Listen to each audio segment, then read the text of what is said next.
All right, ladies and gentlemen, we will proceed to the next session. Now, unfortunately, some of the speakers are not available and others have other commitments that they need to go to. So if I may ask everybody, please return to your seats in preparation to a number of keynote speeches that are going to be delivered by the panelists of the session. So I will start in 2 minutes by inviting Sheikh Saad Tayyib Hassan, who's the CEO of Qiwan Group.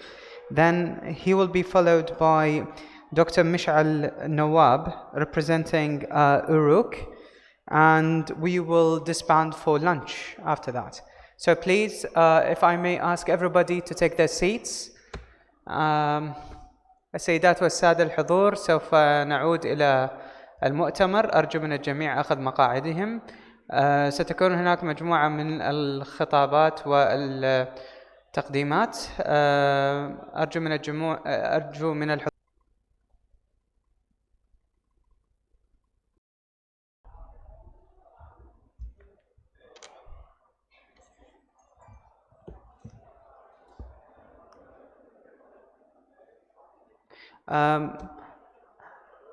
فليتفضل السيد سعد طيب حسن لإلقاء كلمته. شكرا.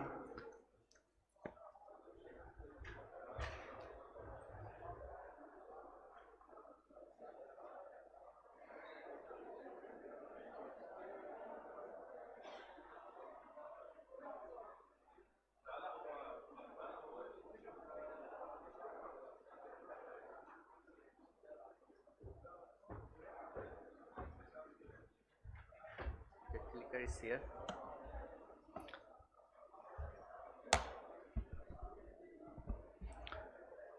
Distinguished guests, ladies and gentlemen, good afternoon. And we are starting with a brief introduction and talking about Qiwan and Qiwan's activity. And who we are. Qiwan is an Iraqi group of diversified companies working in different sectors. A group is committed to its founded principle that our people as first, and we deliver and we serve the sectors and projects we are in. What we do. Qiwan, as I said, is a diversified companies. We are working in 10 plus sectors with 50 subsidiary companies, over 25 years of experience, and over 3,000 permanent employees. As Qiwan, we operate under a framework that balances social, ethical, environmental, and economical interests.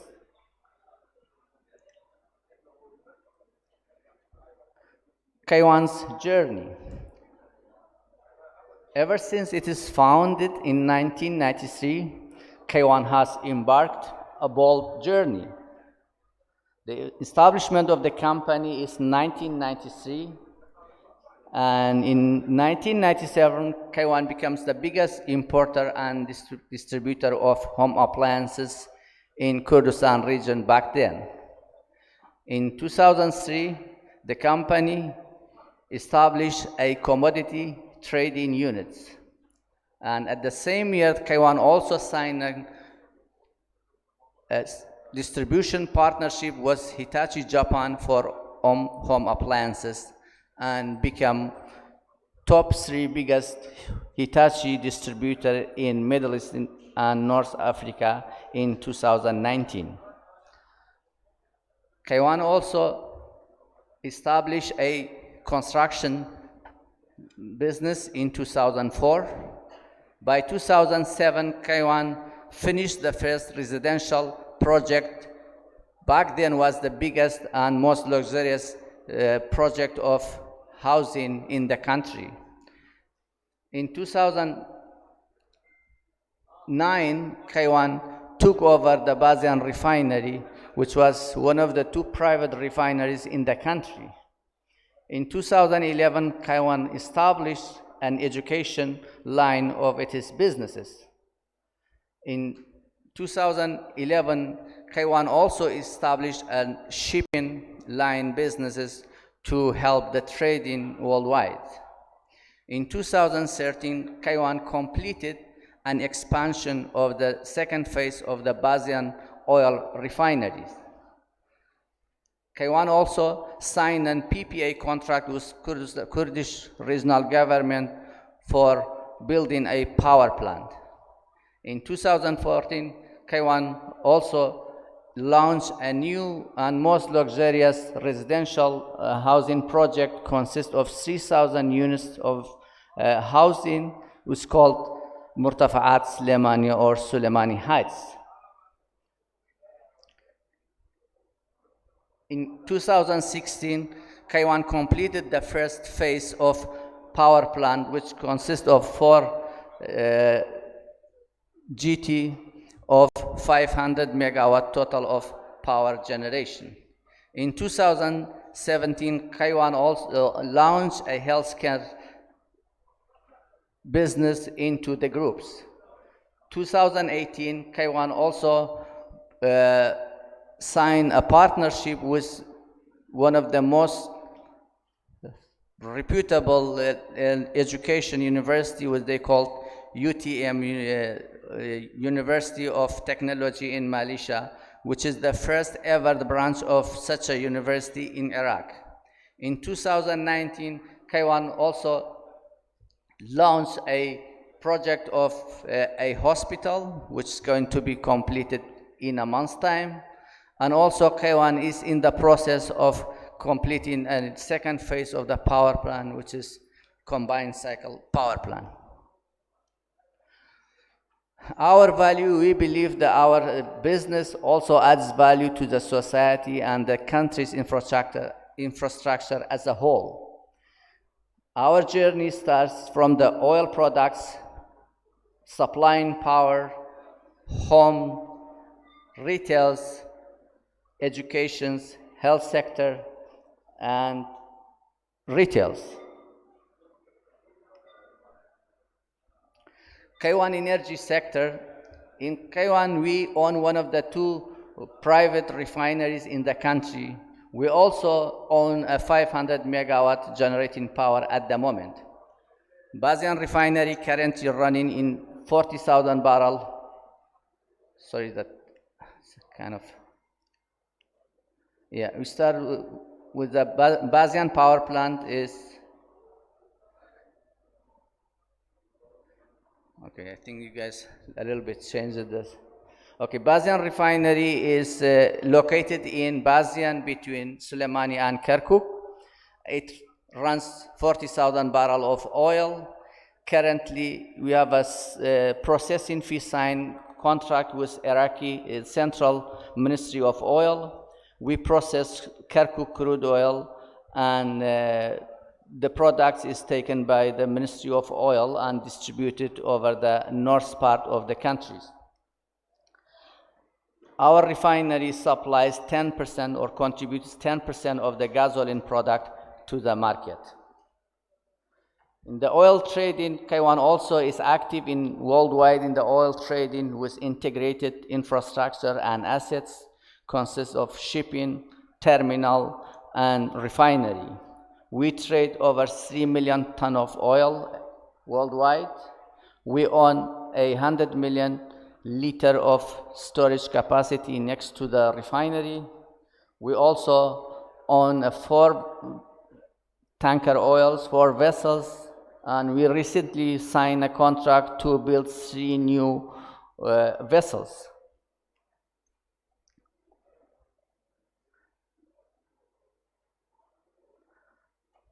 Bazian power plant. Bazian power plant currently generates 500 megawatt of power, which 1/4 of it is supplying to the Iraqi national grid power to Mosul area, and the rest is supplying the KRG grid, supplying power to Kurdistan regional. Bazian refinery, we are in the process of the signing contract. We are signing the contract with an expansion phase of the Bazian power plant, which adds by the duct firing, adds another 500 megawatt, which total Bazian plant will be 1,000 megawatt power generation. As I said, that the conceptual design of the combined cycle is completed, the basic design is completed. We are in the end process of awarding the EPC contracts.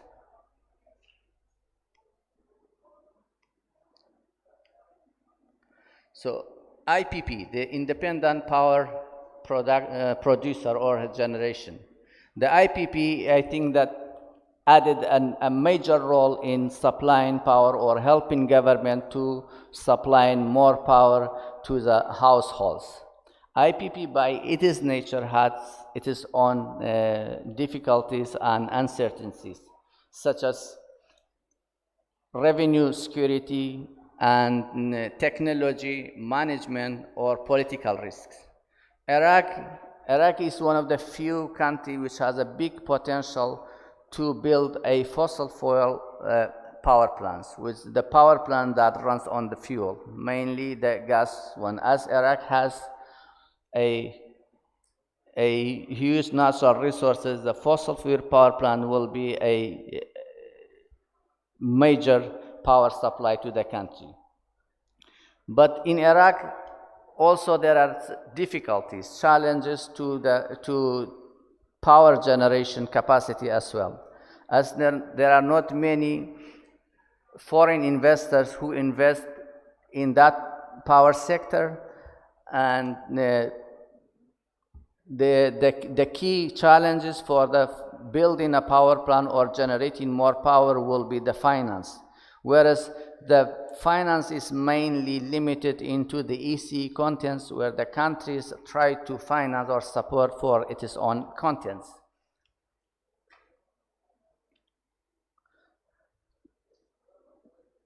As everybody is aware of the power problem in Iraq,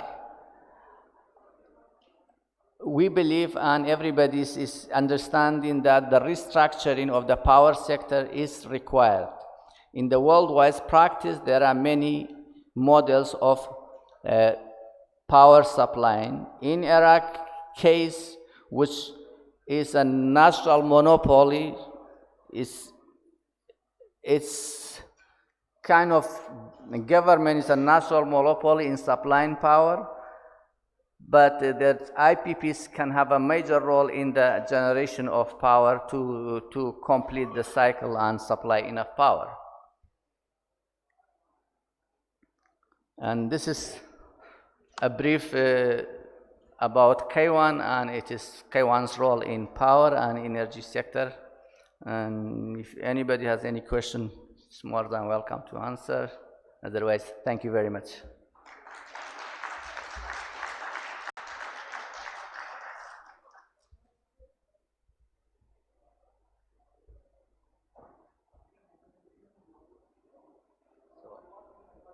Setup is changing.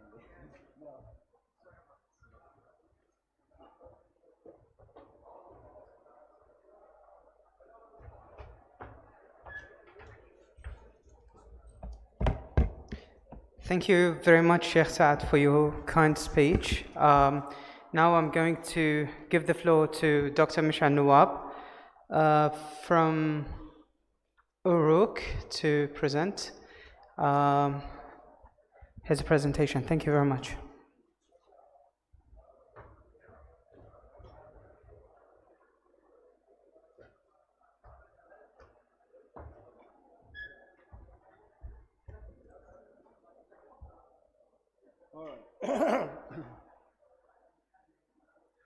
I'll get closer to the microphone so you can all hear me. My name is Dr. Mishal Nawab, and I'm the Chief Strategy Officer at Uruk Engineering and Contracting LLC. Very quickly, for those of you who are not familiar with Uruk, Uruk is an EPC company with a very good track history and a sound EHS pedigree. Uruk is an Iraqi-owned, UAE-registered company, and it has experience working with all the major players within the power section. Uruk is also part of the Crescent Enterprises group of companies. We've already implemented about 1.15 gigawatts of installed capacity in Iraq, and our largest plant, which is the Mansouriya, we implemented four Alstom 13E2 GTGs in open cycle with an ISO value of 724 megawatts. One of the things that I'm coming to discuss with you today, listening to what was being said in the session yesterday about oil and gas, it's very clear that oil is a major requirement or a major part of the way that Iraq will, in the years to come, be allowed to develop. Oil represents 60% of the Iraqi GDP and 99% of all its exports. Crucially, it also provides 90% of the government's revenue. So one may say that Iraq is extremely, if not dangerously, oil dependent. But when we look at the sector and when we see the challenges that we currently face, there are three that really come to the fore. The first is Iraq is flaring a large amount of associated gas. The second, Iraq is utilizing crude oil to generate electricity. And the third, Iraq has suffered from a chronic shortage of electricity for many years. Going back to the first point, our analysis show that we are currently flaring about 1,700 million scuffs of associated gas per day, mainly in the south. Now, to add insult to injury, we are also importing from abroad gas to be utilized in our gas turbine generators at a cost of about $7 per million BTU, or British thermal units. The second part, and an important part, is that Iraq, utilizing crude oil to generate electricity, crude oil is an expensive commodity, and its production is governed by OPEC. But OPEC only controls the production. It does not control the export. So every barrel of oil Iraq burns inside the country in power plants is a barrel of oil that we lose from our export revenue. And that relationship needs to stop. You add to this that in a gas turbine generator, the worst fuel you can have is crude oil. You lose about 25% of the capacity generation, and at the same time, you will lose the availability of the GTG because of increased requirement for maintenance. The third part about this is when you use crude oil in GTGs, you have a very high environmental impact from the major emissions that are coming through that type of process. The third issue that we are looking at is the chronic shortage that the country has been suffering from. We have been trying very hard to close the gap between capacity available and demand. And this has not been successful to date. And we need to become a little more innovative in the way we tackle this type of problem and think maybe a little more out of the box before we can succeed. There's another issue that also comes up within this sphere and has an environmental impact. I have a medical background, so these things give me some interest. If you look at the flaring that is happening, we are generating about 30 million tons of CO2 just from the flaring. And when you consider that the gas and the oil in Iraq has a good amount of sulfur embedded in it, and H2S is a very, very strong neurotoxin, you can imagine how this is going to get detrimental. Now, with the lack of capacity in Iraq, the smaller neighborhood generators came into the picture. And this is an issue of health as well. Those smaller generators run on kerosene and on gasoline. They produce what we call PM 2.5, which is a particle matter of a diameter of 2.5 microns. This has the ability to float in the air much longer than others, and when inhaled, causes many diseases of the respiratory system as well as the cardiovascular system. This, the capital, Baghdad, which is the most populated city, has 7 times the recommended dose of PM 2.5, coming mostly from neighborhood generation. The last bit is about water. I want to mention it here. It's not directly related, but is related to energy. We have a problem with salinity, increased salinity in water, and we all know what happened in Basra last year. And the permissible amounts for total dissolved solvents or solutes in water is less than 600 to make it potable. Basra registered more than 10 times that level in the past year. With that type of salinity also, it also affects our oil industry. Listening to the lectures yesterday, we found that you need potable water to put into the wells in order to get out crude oil at a ratio of 1.5 barrels of water to 1 barrel of crude oil. So this is going to become more and more of a major issue.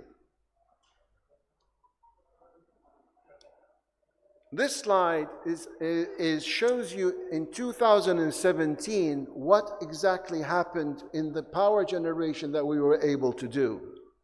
If you look at the circle represents all the amounts of fuels that we use to generate 433,000 barrels of oil equivalents per day. In that, if we can change the green segment and remove all the red segments, which are the liquid fuel segments, this will save Iraq $4.9 billion every year. The other part I wanted to also mention is if you look here, we utilized that year 433,000 barrels of oil equivalent a day, but at the same time, we were burning 318,000 barrels of oil equivalent by flaring. This relationship has to change fast. This is just reference to the Iraq National Energy Strategy. The things that I've highlighted in red are the delays from the schedules on their implementation. Now, we can all do a lot of these get-togethers, and we can write, but until we start to implement a lot of the ideas that are coming through, we are not going to be able to solve the problems that we currently face. And we need to do it quickly. One of the reasons that we all know about, which caused us some delay, was the insurrection by Daesh. The insurrection hit us on several levels. First of all, it destroyed a lot of our infrastructure, but then it also delayed plans that were put in place to develop new structures, causing further delays. And in addition to this, they also hit some of our transmission and distribution lines. The last factor is that because of the war, a lot of the investment that would have gone into electricity had to go to the war effort. Now, this is a slightly complex slide, I do apologize, but these are all the projects that we know of that are in process, being completed, or just being planned. And I'm sure you all are aware that when we have a nameplate on a GTG, that nameplate refers to generation under ISO conditions, which is 60% humidity, relative humidity, and 15 degrees centigrade, and you're at sea level. Iraq, with its heat and with the different environment, you lose about 25% of the namesake capacity. So if you, in 2017, the Ministry of Electricity said that the demand was about 25,700 megawatts. We had, which would require, realistically, applying what I just said, about 32,500 megawatts, and yet we only had available in 2017 20,400 megawatts, which means at that time we were 12 gigawatts out of being able to stop any peak loss. The other part is, even if all of these are implemented on time, and that is an if, we will see that there is still a gap, because when you calculate the year-on-year at 6% growth, you continue to require more and more installation. Our managing partner, Dr. Jafar, has been pushing for many years now that we change the way we tackle the problem here in Iraq. Iraq has two major problems that I've just alluded to. It is flaring its gas, and it doesn't have enough capacity on the ground to utilize it. So he advocates for a gas-to-power solution within a specific, small, hard boundary project setup, where you would have your gas processing unit, GPU, closely associated to your power delivery system. The idea there is that you would be able to purify and process the dry gas yourself, give back to the government the C5 and the LPG. You take a small processing fee for this, but all the gas goes back into the GTGs for the plant. If you do it this way, you allow yourself the ability to better plan, design, and finance a project of this size. And also, the security of fuel is very much in one hand. So you do not have to interdependent with other people for running your project. this just illustrates some of what we're talking about. And there's one number here that when I read it, it scared the bejesus out of me. And that was, if you are taking gas from Iran today, and you are generating megawatts, the megawatt hour cost utilizing Iranian gas in combined cycle format, not in simple, in combined cycle format, it's about $82 per megawatt hour. If you use domestic gas, but the gas is developed separately from your power plants, you will find that it goes down to $45 per megawatt. But if you implement the gas to power and allow all the synergies and economies of scale to happen, you can bring that down to $38 per megawatt hour. So there is a major saving, as well as the security it would give in taking this route, particularly in Iraq, a country rich in gas, but also requiring a high amount of electricity. What I do want to point to you, I already mentioned about the neighborhood generation, and this is not personal to them. I have a health issue because of the PM 2.5, but what I really have an issue with, we are trying to bring the megawatt hour cost down to $38. Today, neighborhood generation, the megawatt hour cost is between $650 and $1,200, which is what everybody is paying when they utilize that modality. This is a phenomenal number, and it needs to be. So to change this, you only need to go back to the safe, efficient, grid-based electricity distribution, and we can remove quite a bit of these problems. I won't make up more of your time. Thank you very much.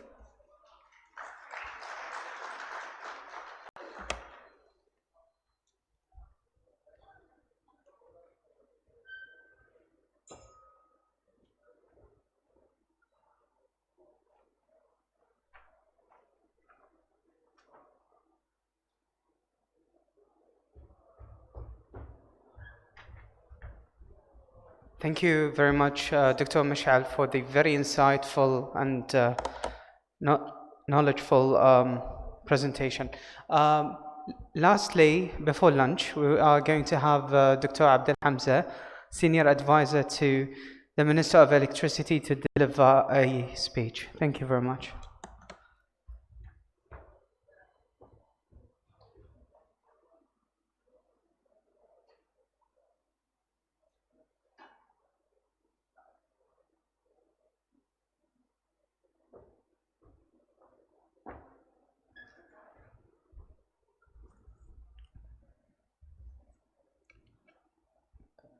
Ladies and gentlemen, Assalamu alaikum. We expected to have a panel to discuss all major issues regarding the IPP, which is the subject assumed to be discussed, but unfortunately the time was in short, and I would like to highlight the point of view of the Ministry of Electricity regarding IPP contracts. At the beginning of 2014, the Ministry of Electricity planned to achieve a peak supply. This is a peak supply, which is in summer, of 13.8 gigawatts, while the peak demand at that time was 18.6 gigawatt, but only 12.3 gigawatt has been achieved actually. On the other hand, the continuity of MOE plan was heading for 26.3 gigawatt, targeting a difference of 1 gigawatt from the demand peak by summer 2018. This is last year. But according to the recession of oil prices and MOE investment budget accordingly, followed by the threats of ISIS terrorist attacks in regions where 80% of these projects, that's mean the government investment project, to be executed, resulted in the cutting of this project and destroying of most of them. Then the Council of Ministers decided to open the opportunities for IPP investment, and then the decree number 90, followed by the decree number 268, which gives opportunities up to 10 gigawatts of investment for the IPPs, divided between Mass, Shamara, and Car companies on the base of 3 gigawatts each. This is the original decree, which is changed afterwards. And then again, they add 1 gigawatt for Rubban al-Safina. But these opportunities, that mean the 10 gigawatts, ended only with 8.3 gigawatt signed contract, in addition to the 1.5 gigawatt already nowadays given to Basmaya for the extension. In a whole, these contracts included either greenfield installation of power plant or add-on to the already existed simple cycle plan. The contracts for the first time were based on combined cycle in Iraq. This is the first time in Iraq, with the efficiency not less than 50%, to achieve the maximum advantage from fuel where simple cycle forms only 56%. So we had 56% simple cycle and a 44% of combined cycle. The tariff was given to the investors was very encouraging. It was 3.7 cents per kilowatt hour for the combined cycle, and 4.7 cents per kilowatt hour for the steam part. So we have what we call a mixed tariff for the combined and the simple, 3.7. This is the $37 per megawatt hour. And this was a very good price compared to other investment in the investment in other countries at that time. In addition, the committed percent of energy to be received from the investors was about 90% of the installed capacity. Sovereign guarantees given to the investors offered them a very suitable and safe atmosphere to enable for the completion of the project. But unfortunately, the current situation of this project, the execution of this project has only reached 3.4 gigawatts out of the 8.3 gigawatts. From the originally awarded 8.3 gigawatts, and the reason were as following. There were a great deal of delay in financing this project, which is assumed as the investor commitment. And we were dealing with many banks, and the investor always raised justifications that the delay was, for certain issues which is not related to the Ministry of Electricity. The contract was very complicated, the wording of the contract specifically, and causing a very difficult defining for both parties rights in case of any dispute. So we need to have a look back to the contracts if we need to move along with ahead with the new investment.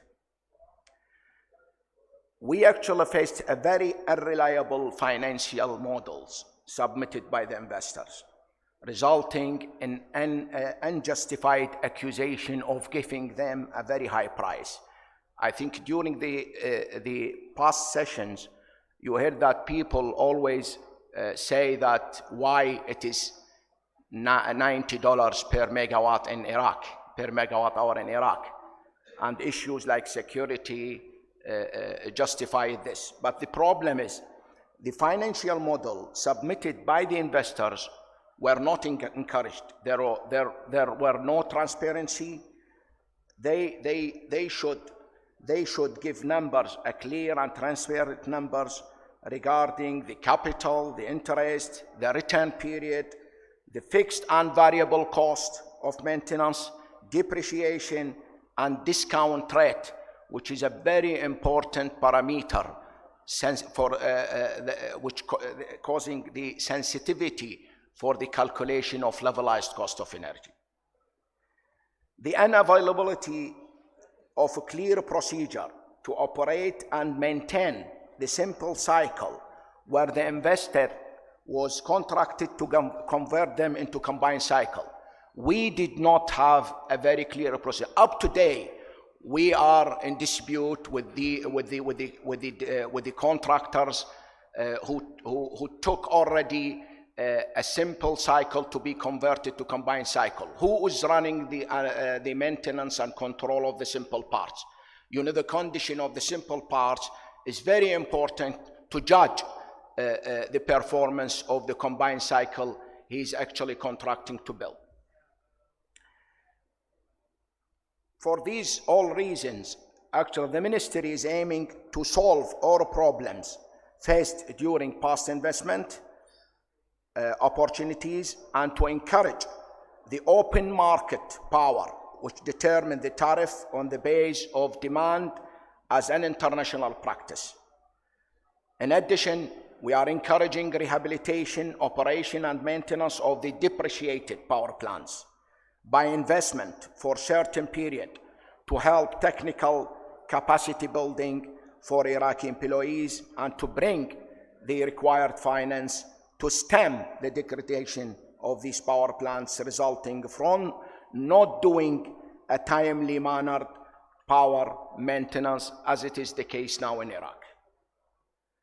Renewable energy investment initiatives are vital in order to achieve a cost of production suitable for the provided subsidy of power sale to end users, with the ability to revise this tariff after achieving required demand for the national grid rather than using local private generators. You know, the citizen would like to have enough power from the national grid so he can pay. So we need to actually mitigate the tariff until we actually reach the demand requested by the Iraqi people. Thank you very much, and I am ready for any question.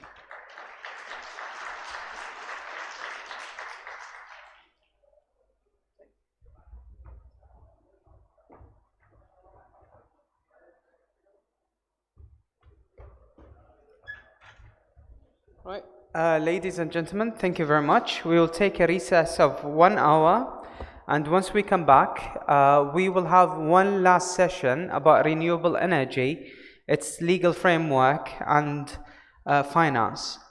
So I hope everyone comes back here in 1 hour at 3 p.m. Thank you very much. السيدات والسادة الحضور